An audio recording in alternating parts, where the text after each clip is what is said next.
Sir, നീണ്ട 2 വർഷം സ്വന്തം പെൻഷൻ കിട്ടുന്നതിന് ഈ ഡിജിറ്റൽ സർവകലാശാല VC ആയിരുന്ന ഡോക്ടർ സിസ തോമസിന് ഇറങ്ങേണ്ടി വന്നു. ഒടുവിൽ ഹൈക്കോടതി വിധി വന്നു. സർക്കാരിന് അത് ജെന്യൂനായിട്ട് പോലും സർക്കാർ പിടിച്ചു വെച്ചതാണെന്ന് കോടതിക്ക് മനസ്സിലായി. സർക്കാരിന് മുട്ടുമുടക്കേണ്ടി വന്നു. സർ, നാണം കെട്ട് ഈ കാശ് പെൻഷൻ അവർക്ക് കൊടുക്കേണ്ടി വന്നല്ലോ. സർ, എന്താണ് സർ ഇതിനെക്കുറിച്ച് പറയാനുള്ളത്?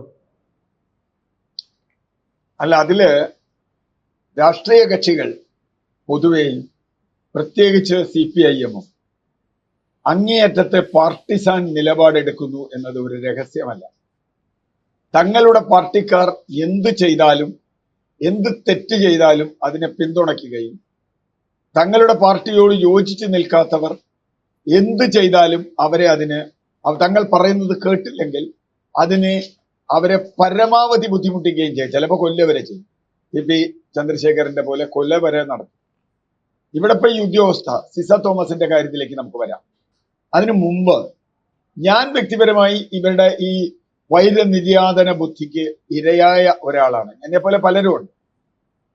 ഓഫീസുകളിൽ അവരുടെ യൂണിയൻ അല്ലാത്ത ആളുകൾക്കെതിരെ വലിയ നടപടിയെടുക്കുക, ട്രാൻസ്ഫർ ചെയ്യുക, പരമാവധി ഉപദ്രവിക്കുക. UDF അങ്ങനെ ചെയ്തിട്ടില്ലെന്ന് ഞാൻ പറയുന്നില്ല. പക്ഷേ തെരഞ്ഞു പിടിച്ച് വളരെ പ്ലാൻഡ് ആയി ഇത്രയും ചെയ്യുന്നത് LDFന്റെ പ്രത്യേകിച്ച് CPMന്റെ ആളുകളാണ്. അതിന്റെ ഇരകളായി ചിലപ്പോൾ CPIക്കാർ വന്നിട്ടുണ്ട്. എന്നെ സംബന്ധിച്ചിടത്തോളം എനിക്കത് വളരെ അനുഭവമുള്ള ഒരാളാണ്. ഒരു പൊതുമേഖലാ സ്ഥാപനത്തിൽ സർക്കാരിന് ഒരു ഇടപെടേണ്ട കാര്യമില്ല. ഒരു പൊതുമേഖലാ സ്ഥാപനത്തിൽ ജോലി ചെയ്യുന്ന എന്നെ അവിടുത്തെ എല്ലാ ജോലിയും മാറ്റിവെപ്പിച്ച് യൂണിറ്റിനെ തകർക്കുന്ന തരത്തിൽ TV ചാനൽ വരാത്ത സ്ഥലം എന്ന് പറഞ്ഞ് ഹൈദരാബാദിലേക്ക് ട്രാൻസ്ഫർ ചെയ്ത ആളുകളായി വന്നു. എന്റെ അച്ഛന് വളരെ സീരിയസ് ആയി കിടക്കുമ്പോഴാണ് ഞാൻ പറഞ്ഞു, എനിക്ക് ലീവ് തരണം, എനിക്ക് വേറൊന്നും വേണ്ട. ഞാൻ എൻ്റെ വീട്ടിൽ എന്നെ ഇത്ര കാലം നോക്കിയ 90 വയസ്സായ അച്ഛന് വേണ്ടിയിട്ടാണ്. ലീവ് തരാൻ പോലും തയ്യാറല്ല. ലോസ് ഓഫ് പേ ലീവ് ഞാൻ ചോദിച്ചിട്ട് പോലും തരാൻ തയ്യാറല്ല. നിങ്ങൾ അവിടെ പോയി ജോലി ചെയ്യണം എന്ന് പറഞ്ഞ് എന്നെ അങ്ങേയറ്റത്തെ ബുദ്ധിമുട്ടിച്ചു. അതിന് എൻ്റെ ശമ്പളം പോയി, എൻ്റെ PF പോയി, പല കാര്യങ്ങളും ഉണ്ട്. ഞാൻ അതിലേക്കൊന്നും ഇപ്പൊ കിടക്കുന്നില്ല. അങ്ങേയറ്റം ബുദ്ധിമുട്ടിച്ചു. അവസാന നിമിഷം വരെ വൈരനിര്യാതന ബുദ്ധി എന്ന് പറയുന്നത് ഇവർക്കുള്ളതാണ്. ഇത് നിരവധി കാര്യങ്ങളിൽ, ഇപ്പോ ജേക്കബ് തോമസിന്റെ കാര്യത്തിൽ പല കാര്യങ്ങളിലും, ഇനിയിപ്പോ ആരോട്ടെ, അയാൾ ഏത് രാഷ്ട്രീയ കക്ഷിയാവട്ടെ. ഇപ്പൊ സിസ തോമസിന്റെ കാര്യത്തിൽ സിസ തോമസിനെ നിയമിച്ചത് ഗവർണറാണ്. സിസ തോമസിന്റെ നിയമനം കോടതി അംഗീകരിച്ചതാണ്. വൈസ് ചാൻസലറെ നിയമിക്കാൻ ഗവർണർക്ക് അവകാശമുണ്ട്. അന്ന് നിയമം മാറിയാൽ വേറെ. ഗവർണർ നിയമിച്ചു, അതിനെ ഇവർ ചോദ്യം ചെയ്തു, അത് കോടതി സിസ തോമസിന്റെ അംഗീകരിച്ചു. ഇതെല്ലാം കഴിഞ്ഞിട്ട് അവർ സ്വന്തം പാരന്റ് ഡിപ്പാർട്ട്മെന്റിൽ നിന്നാണ് പെൻഷൻ വാങ്ങുന്നത്. പാരന്റ് ഡിപ്പാർട്ട്മെന്റിൽ നിന്ന് പെൻഷൻ വാങ്ങാൻ വരുമ്പോൾ പെൻഷൻ കൊടുക്കാതെ ഒരാളെ ബുദ്ധിമുട്ടിക്കുക എന്ന് പറയുന്നത് ഏതാണ്ട് കൊലയ്ക്ക് തുല്യമാണ്. കാരണം ഇത്രയും കാലം ജോലി ചെയ്ത് അവർക്ക് വേറെ ഒരു തകരാറും അവർക്കില്ല. അവരുടെ പേരിൽ ഒരു പ്രശ്നവുമില്ല. സർക്കാർ പറഞ്ഞ് കേട്ടില്ല. സർക്കാർ പറഞ്ഞല്ലോ, ഗവർണറല്ലേ. ഈവൻ സർക്കാരിന്റെ എല്ലാ ഓർഡറുകളും ഫോർ ദ ഗവർണർ എന്ന് പറഞ്ഞിട്ടാണ് വരിക. കേരള സർക്കാർ ഇറക്കുന്ന ഓർഡറുകൾ പോലും ഫോർ ദ ഗവർണറാണ്. എന്ന് പറഞ്ഞാൽ ഗവർണറാണ് അതിന്റെ അധികാരി. ഇപ്പോഴത്തെ നിയമം ഞാൻ അതിനെ അംഗീകരിക്കോ ഇല്ലയോ എന്നുള്ളതല്ല. ആ ഗവർണർ നടത്തിയ ഒരു നിയമനം ഗവർണർ പറഞ്ഞത് കേട്ടു എന്നതുകൊണ്ട് അത് തെറ്റായ ഒരു കാര്യമൊന്നും അവർ കേട്ടിട്ടില്ല. അവർക്ക് യോഗ്യതയുള്ള ഒരു സ്ഥലത്ത് അവരെ നിയമിച്ചപ്പോൾ അവർ പോയി. വൈസ് ചാൻസലർ നിയമനവുമായി ബന്ധപ്പെട്ട് ഇവിടെ നടക്കുന്ന തട്ടിപ്പുകളും വെട്ടിപ്പുകളും നമ്മുടെ സർവകലാശാലകൾ തന്നെ ഏറ്റവും കൂടുതൽ നശിപ്പിച്ച ആളുകൾ CPM ആണെന്ന് ഞാൻ പറയും.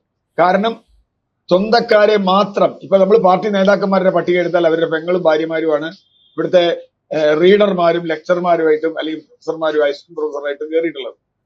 ഒരുപാട്, അതിന്റെ കണക്കൊന്നും ഞാനിപ്പോ പറയുന്നില്ല.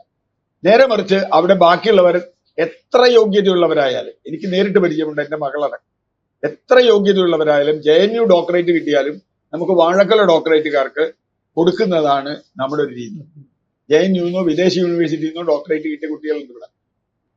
അവരെ പോലും അവഗണിച്ചുകൊണ്ട് പാർട്ടി നേതാവിന്റെ ഭാര്യയെ പെങ്ങളെ കയറ്റുക എന്ന് പറഞ്ഞാൽ ഒരു വശത്ത് പാർട്ടിസാനായി തങ്ങൾക്ക് വേണ്ടപ്പെട്ട മുഴുവൻ ആളുകളെയും കയറ്റുകയും മറുവശത്ത് ഏറ്റവും കൃത്യമായി ഇത് ചെയ്യുകയും ചെയ്യുക. ഇപ്പോ ഇനി വേറൊരു കാര്യം കൂടി ഉണ്ട്. ഇവർക്കെതിരെ കോടതിയിൽ വാദിച്ച് നമ്മുടെ പണം കൊണ്ടാണ്, അയ്യപ്പദാസ്, എന്റെയും നിങ്ങളുടെയും നികുതി പണം കൊണ്ടാണ് ഇവർ കോടതി വാദിച്ചത്, ഇവരുടെ പാർട്ടിയുടെ ആവശ്യത്തിന് വേണ്ടി. മുമ്പ് ഇതുപോലെ ശരത് ലാൽ കൃപേഷിന്റെ കേസിൽ CPM ഇതിന്റെ ആവശ്യമാണത്. അല്ലാണ്ട് കേരള ഗവൺമെന്റ് എന്താ ആവശ്യം? CBI അന്വേഷണം വന്നാൽ എന്താ കുഴപ്പം? കേരള ഗവൺമെന്റ് അന്വേഷിച്ചോട്ടെ. ഈ രാജ്യത്തെ ആരെ കൊന്നാലും ആ പ്രതി ശിക്ഷിക്കപ്പെടണം എന്നുള്ളത്, പ്രത്യേകിച്ചും ആ വിക്ടിമിന് അധികാരമുണ്ടെങ്കിൽ ചെയ്യണമെന്നുള്ളത് ഇവരുടെ ആവശ്യമാണ്. പക്ഷെ ഇവരങ്ങനെയല്ല ചെയ്തത്. ഇവർ ചെയ്തപ്പോ വാളയാർ അമ്മയോട് ഇലക്ഷൻ മത്സരിച്ചു എന്ന ഒറ്റ കാരണം കൊണ്ടാണ് അവർക്കെതിരെ ഇത്രയും എടുക്കുന്നത്. ഞാൻ പറഞ്ഞത് വൈരനിര്യാതന ബുദ്ധി എന്ന് പറയുന്നത് ഇവരുടെ കൂടപ്പിറപ്പാണ്. അത് മനുഷ്യത്വം എന്ന് പറയുന്നത് ഇവരുടെ കണക്കിലില്ല. ഒരു മനുഷ്യനെ അവർ പരിഗണിക്കുന്നില്ല, പാർട്ടി മാത്രമേ ഉള്ളൂ. എന്നാൽ പാർട്ടി എന്തെങ്കിലും പ്രത്യയശാസ്ത്രത്തിന്റെ പേരിലാണോ ഇത് ചെയ്യണേ? അങ്ങനെയാണ് ഞാൻ മനസ്സിലാക്കാം. പാർട്ടിയുടെ ഏതെങ്കിലും നിലപാടോ പ്രത്യയശാസ്ത്രത്തിന്റെ പേരിലാണോ ചെയ്യണേ? അല്ല. തീർച്ചും സ്വാർത്ഥ താല്പര്യമുള്ള അവരുടെ ആളുകൾക്ക് സംരക്ഷണം കൊടുക്കാനും കിട്ടാനും വേണ്ടിയിട്ടാണ് അവർ ചെയ്യുന്നത്. തന്നെ ഇത് വലിയ തോതിലുള്ള ദുരന്തമാണ് കേരളത്തിൽ ഉണ്ടാക്കുന്നത്. കേരളത്തിലെ സ്ഥാപനങ്ങളെ BJP അവരുടെ ഇതുപയോഗിച്ച് ഹൈന്ദവൽക്കരിക്കുന്നു എന്ന് പറയുന്നത് പോലെ തന്നെ കേരളത്തിലെ സ്ഥാപനങ്ങളെ ഇത്രയധികം പാർട്ടിസാൻ വൽക്കരിച്ച് അതിന്റെ ക്വാളിറ്റി കുറയുകയാണ്. അയ്യപ്പദാസിയെ പ്രശ്നം എന്താ വെച്ചാൽ, യോഗ്യരായ ഒരാൾക്ക് കൊടുക്കാതെ അയോഗ്യരായ ആളുകൾക്ക് കൊടുക്കുമ്പോൾ യൂണിവേഴ്സിറ്റിയുടെ ക്വാളിറ്റി എന്ന് പറഞ്ഞാൽ നശിപ്പിക്കുകയാണ്. സ്വന്തക്കാർക്ക് വേണ്ടി സീറ്റ് ഇത് കൊടുക്കുമ്പോൾ സ്വന്തക്കാരെ മാത്രം പ്രൊഫസർമാരായി നിയമിക്കുന്നു, റീഡർമാരായി നിയമിക്കുന്നു, വാഴക്കൊലയ്ക്ക് ഡോക്ടറേറ്റ് കിട്ടും. ഞാൻ പറഞ്ഞത് ഇത്തരത്തിലുള്ള തെറ്റായ കാര്യങ്ങൾ നമ്മുടെ അക്കാഡമിക് കൾച്ചറിനെ തന്നെ നശിപ്പിക്കുന്നതാണ്. അതുകൊണ്ട് എനിക്ക് തോന്നുന്നത് ഈ വര്യനിര്യാതന ബുദ്ധി കേരളത്തിന് ദോഷകരമാണ്. ഏത് പാർട്ടി എടുത്താലും, ഞാൻ ഇപ്പൊ CPI എന്ന് മാത്രം പറയുന്നില്ല, നാളെ വേറൊരു പാർട്ടി കോൺഗ്രസ് ആയാലും BJP ആയാലും അവരും ചെയ്യില്ല എന്ന് പറഞ്ഞില്ല. പക്ഷെ ഇപ്പൊ പ്രകടമായി ലിസ തോമസിന്റെ കാര്യം മുതൽ പല കാര്യങ്ങളിലും ഈ ശത്രുവിനെ ഇല്ലാതാക്കുക. ഏതർത്ഥത്തിൽ അയാൾ എന്ത് രാഷ്ട്രീയം വേണയാവട്ടെ, നമുക്ക് നിയമമാണല്ലോ നോക്കണ്ടേ. ലിസ തോമസിന് പെൻഷൻ കെട്ടുക്കാൻ നിയമപരമായി സാധ്യതയുണ്ടോ? അവർക്ക് കിട്ടാൻ അവകാശമുണ്ടോ? ഉണ്ടെന്ന് കോടതി പറയും. അത് ഇവർക്കും അറിയാം ഉണ്ടെന്ന്. പക്ഷേ ഇവർ അത് മറികടന്ന് എല്ലാ നിയമങ്ങൾക്കും അപ്പുറത്തേക്ക് ഇവർ ചെയ്യുന്ന എന്താ?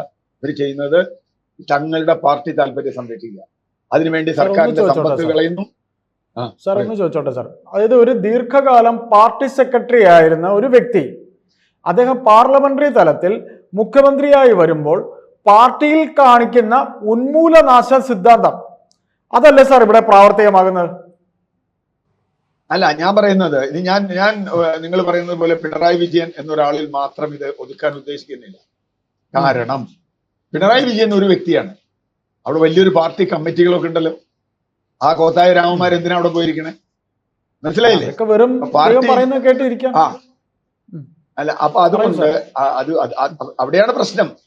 ഈ പാർട്ടിയെ നശിപ്പിച്ചത് പിണറായി വിജയനാണെന്ന് ഞാൻ പറയില്ല. പിണറായി വിജയനെ പിന്തുണച്ചവർ ആണ്. ഇദ്ദേഹത്തിനെ അന്ധമായി പിന്തുണച്ച് ഈ പാർട്ടി ഇല്ലാതാക്കി. ലോകത്തിലെ എല്ലാ കമ്മ്യൂണിസ്റ്റ് പാർട്ടി അങ്ങനെയാണ് അയ്യപ്പദാസെ.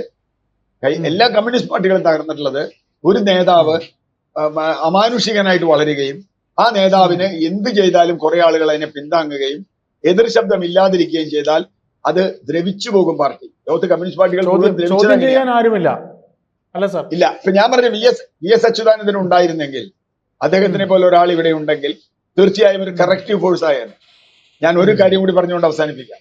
അതായത് ഈ 2011 നിയമസഭാ തെരഞ്ഞെടുപ്പ് കഴിഞ്ഞ് കേരളത്തിൽ LDF കഷ്ടിച്ച് തോറ്റുള്ളൂ, UDF കഷ്ടിച്ചേ ജയിച്ചുള്ളൂ. ബംഗാളിൽ ദയനീയമായി തോറ്റു. ബംഗാളിൽ തോറ്റു കഴിഞ്ഞപ്പോൾ അവിടുത്തെ എന്റെ പഴയ ഒരു സഖാവ്, SFIയിൽ ഉണ്ടായിരുന്ന സഖാവ്, ഇപ്പോൾ അവിടുത്തെ ഒരു പത്രപ്രവർത്തകനുമാണ്. അദ്ദേഹത്തോട് ഞാൻ ചോദിച്ചു, വാട്ട് ഹാപ്പൻ, എന്താണ് നിങ്ങളോട് സംഭവിച്ചത് ബംഗാളിൽ? കാരണം ബംഗാളിൽ ഇങ്ങനെ സംഭവിക്കുമെന്ന് നമ്മൾ പ്രതീക്ഷിച്ചിട്ടില്ല. കേരളത്തിൽ ഇങ്ങനെ മാറി മാറി വരാറുണ്ട്. അപ്പൊ അദ്ദേഹം പറഞ്ഞു, ഞങ്ങൾക്ക് ഒരു VS ഉണ്ടായിരുന്നില്ല. ഞങ്ങൾക്കൊരു VS ഉണ്ടായിരുന്നില്ല. VS ഉണ്ടായത് കൊണ്ടാണ് നിങ്ങൾ അവിടെ പിടിച്ചു നിൽക്കുന്നത്. കാരണം ഒരു എതിർ ശബ്ദം, ഒരു ചോദ്യം ചെയ്യുന്ന ശബ്ദം അതിനകത്തുണ്ട്. ഇപ്പോൾ ഒരു ചോദ്യം ചെയ്യലുമില്ല. എന്ത് പറഞ്ഞാലും SR പറയുന്ന കുറെ ആളുകൾ, അത് പാർട്ടിക്കകത്തും സാംസ്കാരിക രംഗത്തും ഒക്കെ നമ്മൾ കാണുകയാണ്, ഉദ്യോഗസ്ഥ രംഗത്തും ഒക്കെ. ഇത് പാർട്ടിക്ക് തന്നെ വളരെ ദോഷമാണ്. കാരണം ഇതിൽ കറക്ഷൻ ചാൻസ് ഇല്ല. എന്തെങ്കിലും തെറ്റ് പിണറായി വിജയൻ ഇന്ന് വരെ ചെയ്തോ എന്ന് ഇവരുടെ അണികളോടൊന്ന് ചോദിച്ചു നോക്കൂ. ഒരു തെറ്റും ചെയ്യാത്ത, എല്ലാം തികഞ്ഞ ഒരു നേതാവ് എന്നല്ലേ അദ്ദേഹത്തെ കാണുക. അതുകൊണ്ട് ഇത് വലിയ നാശത്തിലേക്കാണ് പോകുന്നത്. ഈ പാർട്ടിസാൻ ഇടപാട് ജനാധിപത്യത്തെ ഇല്ലാതാക്കും, ജനാധിപത്യ സ്ഥാപനങ്ങളെ തകർക്കും. അതുകൊണ്ട് ഇത് ചോദ്യം ചെയ്യപ്പെടേണ്ടത് തന്നെയാണ്. കോടതി ഭാഗ്യത്തിന് വന്നിട്ടുണ്ട്. ഈ നമ്മുടെ പൈസ ചിലവാക്കി സുപ്രീം കോടതിക്ക് പോകുമെന്ന് പോലും എനിക്കറിയില്ല. ഇവർ അതിനൊക്കെ പോയേക്കും. കാരണം സർ, അഡ്മിനിസ്ട്രേറ്റീവ് ട്രൈബ്യൂണൽ ഇടപെട്ടത് കൊണ്ട് ഏതായാലും പോണ്ട എന്നാണ് ഉപദേശം കിട്ടിയിരിക്കുന്നത് സർക്കാരിന്. അല്ല, അത് നന്നായി. നമ്മുടെ കാശ് അത്രയും പോയില്ല. ഇവർക്ക് ആവശ്യമുള്ള ഏതെങ്കിലും വക്കീലിന് കുറെ കാശ് കൊടുക്കാനുള്ള ഒരു ചാൻസ് ആയിരുന്നു. Thank you. നന്ദി. കൂടുതൽ വാർത്തകളും വിശേഷങ്ങളും നിങ്ങളിലേക്ക് എത്താൻ ABC മലയാളം സബ്സ്ക്രൈബ് ചെയ്യുക, ബെൽബട്ടനും അമർത്തുക.